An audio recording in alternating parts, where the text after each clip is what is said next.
This is a Pentax 6.7 medium format film camera. In 2009, Pentax announced that they were going to make just 250 more copies of the then current version of this camera, the Pentax 6.7 N2. The first version of the Pentax 6.7 was released in 1969, and over those 40 years, from 1969 to 2009, every single one of those 6.7 mount lenses was compatible with every one of those Pentax 6.7 cameras. You bought a lens in 1969 for your Pentax 6.7, you could continue to use it on your Pentax 6.7 N2 the day it was discontinued in 2009 for 40 years. There's a few reasons why lens mounts and camera systems fail or disappear. Sometimes technical advancements render them obsolete, other times it just isn't feasible economically. Over the past year, there's been a lot of concern about Micro Four Thirds, whether there's any life in the system. Almost since its creation, Micro Four Thirds has been facing rumors of its obsolescence. Initially because of the duopoly of Canon and Nikon, there just didn't seem like there was room for a third player until Sony was able to break in. This past year, a couple of events in the camera industry have led to increased concerns about the vitality of the Micro Four Thirds system, at least as it pertains to still cameras. At the same time, I found myself looking for new cameras. Last 9 months or so shooting fixed lens cameras, like the Leica X2, and more recently the Leica Q2, which unfortunately is at Leica for servicing. They replaced the motherboard. So all I've got is the grip and the battery because they didn't want those. What I found wanting in those was longer range, and so that specifically led me to look back to some of the camera systems that I've used in the past, principally Canon and Micro Four Thirds. And after a tumultuous year in the camera industry, it really made me look at the viability of the Micro Four Thirds system. As I was doing so and looking at alternatives, what really begged the question was, should we really be concerned if a system is at the end of its life? I'm going to go through, despite my very real concerns for the future of Micro Four Thirds, why I ended up buying what is regarded as the most expensive Micro Four Thirds camera that's ever been on the market, the Olympus OM-D E-M1X. So as I mentioned, there's a few different reasons why camera systems disappear. In 1987, Canon switched from its FD mount to its EOS system and its EF mount, adding an electrical coupling that gave it a significant advantage in autofocus. It was able to capture the lion's share of the sports market from Nikon at the time, and it's something that Nikon never really recovered from. With the advent of digital cameras, Olympus decided to stop using its OM mount that it used for film cameras and switch to its new 4/3 system it developed with Panasonic in 2003. And in 2008, as Olympus and Panasonic decided to switch from DSLRs to a mirrorless system, it could create a smaller lens that didn't have to worry about the mirror box in the camera and created Micro Four Thirds. In 2010, Sony followed suit with its APS-C sized E-mount. And in 2012, I switched from Canon and bought an OM-D E-M5. In 2012, Sony had its next series of cameras with its APS-C size sensor slightly larger than the Micro Four Thirds. It was another time where, as I was switching systems, I spent a lot of time thinking about which lens mount to get, which system, and what I ended up going with at the time was Micro Four Thirds. I liked the weather sailing on the cameras. I liked Olympus's pedigree, but most of all, there were a lot more lenses available for Micro Four Thirds at the time. In 2018, Canon released their RF and Z mirrorless mounts. This wasn't the first mirrorless mount for either of them, but this looks to be the one that they're going to stick with as the replacements for their mainstream mounts, the EF mount and their Nikon's F mount. So other than the original 4/3 mount, all of these systems are currently in use today. Although with the release of RF and Z mounts, Nikon's legacy F mount and Canon's EF mount seem like their days are numbered. But they're currently still in production, and Canon's top-of-the-line camera, its 1DX, is only available in an EF mount. There is no current equivalent in the RF mount, which is rather nascent. Although the R5 and the R6 have recently come out, neither of them competes at the top of the line. As I mentioned, this past year, there's been a lot of question about the viability of Micro Four Thirds. There are two principal camera manufacturers, Olympus and there's Panasonic. And This past year, Olympus has announced and completed the sale of its imaging business, the one responsible for its Micro Four Thirds cameras, to JIP. Business just hasn't been profitable for the last several years, losing hundreds of millions of dollars. And at the same time, Panasonic has released its new L-mount system with Leica, and the S1 has been well received, as well as its smaller S5 and the S1H. This has led a lot of people to ask whether Panasonic is going to stick around with Micro Four Thirds as well, although Panasonic has come out and said that they are sticking with Micro Four Thirds as a companion to its full frame sensor. JIP has said that they're going to continue to focus on making OM-D cameras. Now, when we're looking at what system to buy into, and if you're looking at your first interchangeable lens camera and you're doing a lot of research, you've almost certainly heard that you should invest in glass before the camera bodies. If you're investing into effectively a dead system, does it make sense to buy a pricey Micro Four Thirds camera that will not be able to have brand new lenses in the future? In the old days, before digital cameras, the cameras were dead simple. They're effectively light, tight boxes, much like this Hasselblad 500. The biggest thing that made any difference was putting a lens in front of it. I decided to go with the Micro Four Thirds instead of the E-mount in 2012. One of the main reasons was the lack of available lenses for the E-mount. They had only a handful of lenses, maybe a couple telephotos, I don't remember the exact numbers, but there weren't a lot of options, and it was a little unclear how committed at the time Sony was to the new system. We saw a similar thing with Nikon's 1 series camera, where there were a handful of lenses, a few bodies, and then it just stopped creating new lenses and new bodies and just killed the system quietly. Samsung had a mirrorless system, the NX system. Over the course of 4 years, they released 19 lenses. Canon, with their RF mount, and Nikon with their Z mount, have released or announced that they're releasing soon 18 and 17 lenses in just 2 years. Obviously, understanding how important lenses are to the ecosystem, especially if they're hoping to convert users of the legacy system to their new mirrorless systems. Sony, who's had an 8-year head start, really 7 years because the first few years were an APS-C size sensor, have 33 lenses right now. At the same time, Olympus has released 35 lenses for Micro Four Thirds, and Panasonic has released 42. Not to mention several other third-party lenses, such as ultra-wide fisheyes or ultra-fast primes, like this Voigtlander with an f/0.95 aperture. None of those hold a torch to Canon's EF mount, though. Canon itself has released over 100 variants of lenses over the years, and currently has over 60 currently for sale as current models. Not to mention third-party lenses for Canon, Tamron, Sigma, countless others. There's hundreds of lenses available for the Canon system. My X2 and my Q2 have been great for travel photography, street shots, and most importantly, photographing my kids as they were younger and not moving around as much and not running as much. Now that they're getting a little bit older, they're running around more. What I needed was something with a much more room, and specifically fast telephoto zoom, fast tracking autofocus, fast deep burst shooting, and ergonomics was important to me. I really like the vertical grip that's built into the high-end cameras, either the Canon EOS 1DX or the OM-D E-M1X. When I was shooting on my 20D, I ended up getting an add-on grip for it, so that gives me something similar. It also adds the flexibility that you can take it out if you want something smaller, but I've found that the integration has a lot more benefits in terms of weather sealing and just the fluidity of the way it's just the camera's designed to have it. And the controls that are available on it are just part of the experience and the expectations for the camera.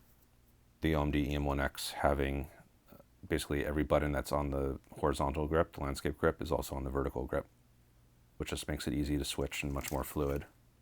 Most of the vertical grips that I've worked with that plug in like I had on my 20D don't have the same set of integrations. They don't have all the same buttons. It's a lot more complicated to get the electronics wired in. If they have them, it just adds cost. And the quintessential option for this is the Canon EOS 1 SLR and a 70-200 f2.8 EF lens. That's what I'll compare to over the next few slides as I'm looking at what Micro Four Thirds offers that's roughly equivalent. And if we were to go with the current 1DX Mark III system, we get the current camera for about $6,500. Or we get the Mark II new for about $4,500. The used prices for these cameras are a little bit cheaper, but not significantly so from their current new prices, which have been pretty discounted for the case of the Mark II already. But you could save a little bit of money on that one as well. And the Olympus OM-D E-M1X has recently come down pretty consistently to about $2,000, although usually that's still listed as a sale price. And at the moment, you can even find coupons for an extra $300. If you check Olympus's feature deals website, you can get more details on that if they're still live. The Canon R6 is also an option, and that comes in at $2,500 plus about $350 for the vertical grip. I'm not looking to capture Super Bowl games with this. If I really needed the top of the line, I'd probably be going with the Canon 1DX Mark III. But any of these will suit my needs, and all of these honestly would suit my desires. Looking at the chart of their sensors, they all look very similar. 20 megapixel sensors across the board. They all have similar burst. There's trade-offs between which is strictly faster. The Canons all have deeper buffers. For my purposes, anything at 10 frames per second is going to be suiting my needs. I only need probably a second or so of burst, and so the 1,000 burst depth of the Canons isn't something that I would need right now.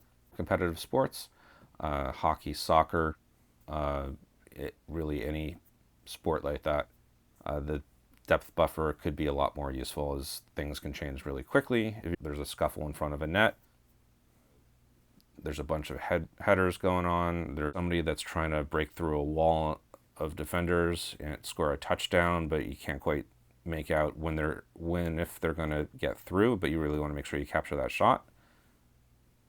The deep buffer is definitely going to play an advantage in those roles where you can start just spraying and hoping that you get the shot as it comes through, and with a high frame rate and deep buffer, you have a pretty good chance of getting that shot. Each of the cameras has some level of durability rating, temperature and humidity. I'm not really sure why the Olympus cameras have only gone down to 30% humidity, whereas the Canons will go down to 0. I don't know where that actually comes into play in the real world, how often people shoot in the arid of a humidity. People certainly do, and I've not heard any problems online from people who have run into issues shooting their Olympus cameras in that dry of a climate. But it is a difference in the spec, but effectively all these cameras are going to be durable, especially the Olympus camera and the Canon 1DXs. If Canon were to release an R1, I'd assume it's going to be about as durable as the 1DX as well. The Olympus camera is clearly lighter than the 1DX cameras. They're smaller sensor, smaller body. It's really one of its selling points of the system is that they're lighter. The R6, once you add in the vertical mount, is going to come out to be about the same weight as the Olympus camera. Benefits of the mirrorless system and making it a bit more compact. Lighter than the 1DX system, but not a huge savings. I find the Olympus to be a little bit too small sometimes. If I'm a little bit lazy on my hand, I find my fingers slipping off into the vertical trigger. I've never had that issue with the Canon vertical grips, but in practice it's also easily avoidable, and it's usually just a couple of shots. I can go through and delete those later. Now, the one spot where these cameras really have a difference in the spec sheet is going to be their low light capability, their high ISO. I feel like this sheet is a little bit misleading for a couple reasons. One, the ridiculously high ISOs of 102,000 on the 1DX Mark III just isn't practical. It's not usable. It's just a whole mess of chroma noise. To be fair, so is the max ISO on all these other cameras. In practice, the micro four thirds sensors of the current generation, such as on the OM-D E-M1X and the E-M1 Mark III for that matter, perform about 1.5 to 2 stops noisier than the equivalent full frame Canon camera. And so that means that ISO 200 on the Olympus, which is the base ISO, comes out to be about the equivalent noise of about ISO 600 to ISO 800 on the Canon cameras. For sake of simplicity, I'm just going to say that it is about 2 stops difference, which makes sense given the sensor size, the relative size of the photon wells in the sensor, and also makes some of the math easier when we start looking at the lenses and how that plays in with the increased light gathering versus depth of field calculation. Moving on to lenses. Lens options, there's a lot of EF lens options. With over 60 first-party lenses still available for Canon's EF mount, including specialty lenses like tilt shift, including super long telephotos, primes, and zooms, there's a lot of options for Canon, and that is also true in the 70 to 200 range, where they've had several iterations, some with image stabilization, some without. Looking at the recent image stabilized lenses, there's the 70 to 200 that you can find used f4 for about $600, or the 2.8 version, which is a little bit bigger, for about $1,000. Honestly, the 70 to 200 2.8s wide open aren't as sharp or precise as the f4 wide open. If you stop down the 2.8 to 4, it's about equivalent, even wide open on the f4, and the f4 is lighter and cheaper. Honestly, I'd probably go with the f4 at this point. Micro Four Thirds has a slightly different lens, 40 to 150. It's got a 2x focal length multiplier to get an equivalent field of view. Equivalent focal length of full frame comes out to about 80 to 300. And looking at the aperture, you have an f2.8, and this is where that delta in noise qualities comes into play. f2.8 on Micro Four Thirds is a 2-stop penalty for depth of field, or 2-stop benefit depending on how you're looking at it. It's as if you stop down the aperture 2 stops when you're calculating depth of field, so it's really closer to an f5.6. At the same time, you get 2 additional stops of lighting, so if you're going to be shooting your f4 at f5.6, the extra light gathering of the Olympus lens versus the better noise handling of the Canon camera effectively wash each other out at that point, and you get equivalent noise, you get equivalent focal distance, you get equivalent depth of field, you get a smaller lens. You spend a little bit more money in this case because the used prices for Olympus is not as cheap as the Canon EF system. When you look at the RF option here, you have the 70-200 2.8. Unfortunately, this lens is new, so there's very little used market, and so your only option is to spend $2,700. And at the moment, there is no f4 option for the 70-200.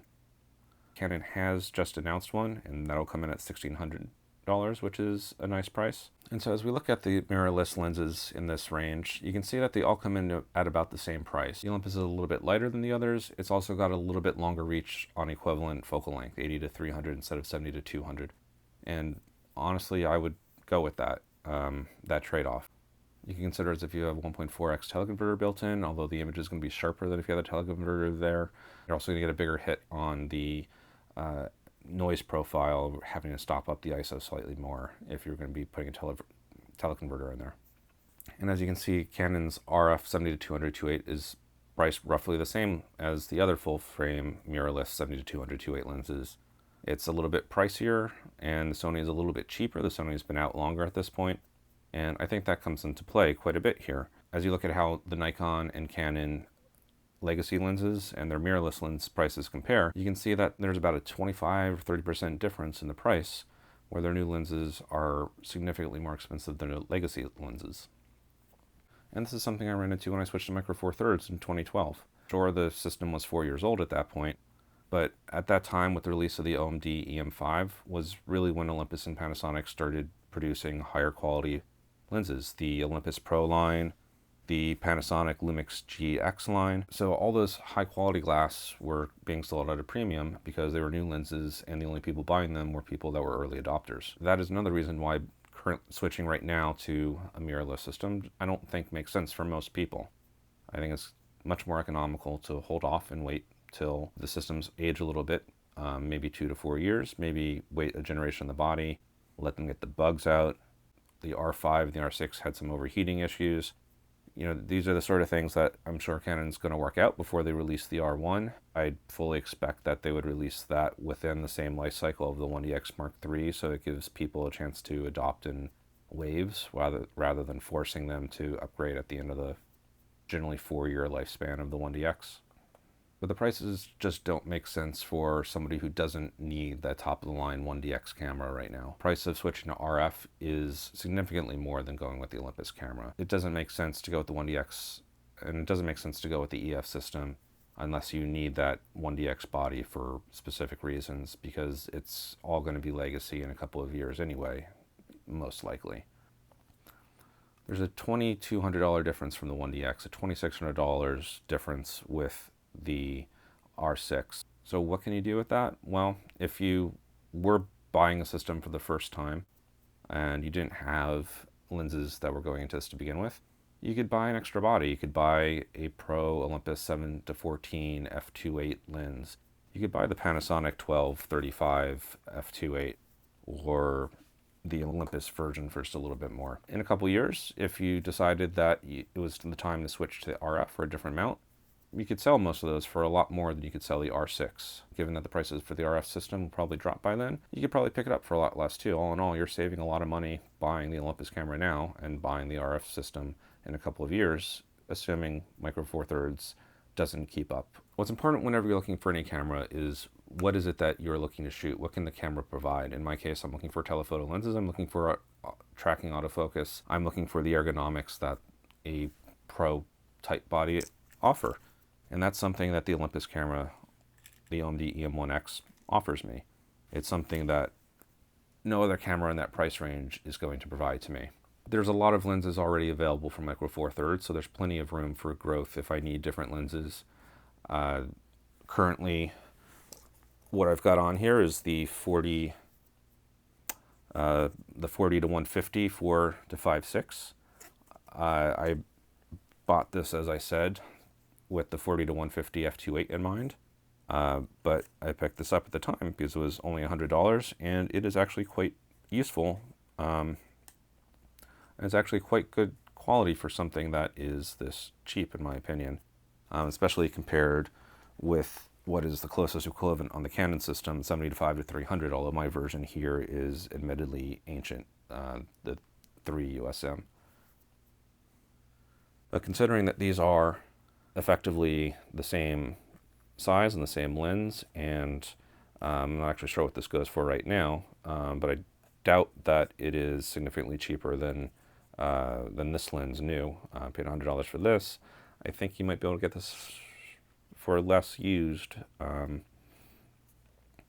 but the quality of the 40 to 150 on the Olympus is, in my opinion, better. It's not as sharp, obviously, as a Pro lens would be, but it's perfectly usable right now, where zooming in on shots from the Q2 just don't give the same level of precision and quality or focusing ability. What I've seen is that Micro Four Thirds has what I need right now, and it has room for growth, and in the worst case, I could sell it and switch to something new and save money that I would have lost just being an early adopter. New things cost a premium. My suggestion is wait to buy into a new system. Don't buy any new system the first couple of years unless you really know that that's the system you need or a system you want to be in. I would say, honestly, wait 5 years. Just make sure the system's still around. If you're reading literature, sales numbers, maybe you can get a better read earlier. But if you're concerned, I would say hold off buying into anything that's brand new. Buy a bunch of used cameras first. You could pick up a OM-D E-M5, which admittedly is quite long in the tooth. Noise quality is not that great compared to modern sensors, as it's 8 years old now, and it's a much older generation of the Micro Four Thirds sensor, although it's also basically the version that's been in the Olympus cameras up until a couple years ago. Pick that up for a couple $100 used, throw in the 40 to 150 for $100 new, and pick up a small normal prime for another couple $100, maybe less, depending on which version you get. And for $500-600, you've got an interchangeable lens system that's got both a normal lens as well as a telephoto lens. And you can start playing around with that if you're looking into something new. So basically, don't be afraid of Micro Four Thirds. I think it's a perfectly good option for most people that are not looking to shoot professionally, not looking to shoot with needs that are very specialized. Effectively, if you don't know Micro Four Thirds is not the right system for you and you're being scared away by people saying that the system's dead, you should be perfectly comfortable buying into Micro Four Thirds right now, especially if you're investing in used cameras and used gear where a lot of the depreciation is already set in, and I think you end up with quite an economical system. Micro Four Thirds makes a lot of sense. You can get great deals on some of the high-end cameras that are out right now, And you can buy a lot of the older cameras quite cheap used, as well as a lot of the lenses, and so it's a quite economical solution. A lot of economical options in Micro Four Thirds right now, both new, as Olympus is looking to sell a lot of their higher end bodies, which are about a year old or longer in the case of the OM-D E-M1 Mark II. And there's a lot of used kit out there that you can get relatively cheaply, especially if you pick up a couple-year-old camera and some old lenses. So I don't think anybody should be afraid of buying into Micro Four Thirds if you're looking to play around with and explore interchangeable lens cameras. Obviously, it's not going to be for everybody. If you need something that's only available in one of the other cameras, you really like the way that the Sonys do face detection, auto tracking, that makes sense. If you need more control over depth of field and you're looking for very shallow depth of field, go with full frame, go with medium format. Those options are going to be something that is going to be hard to get from Micro Four Thirds. But if you don't know whether it's the right system or not for you, just don't be afraid of people saying that the system's dead. That's not a reason not to invest in it.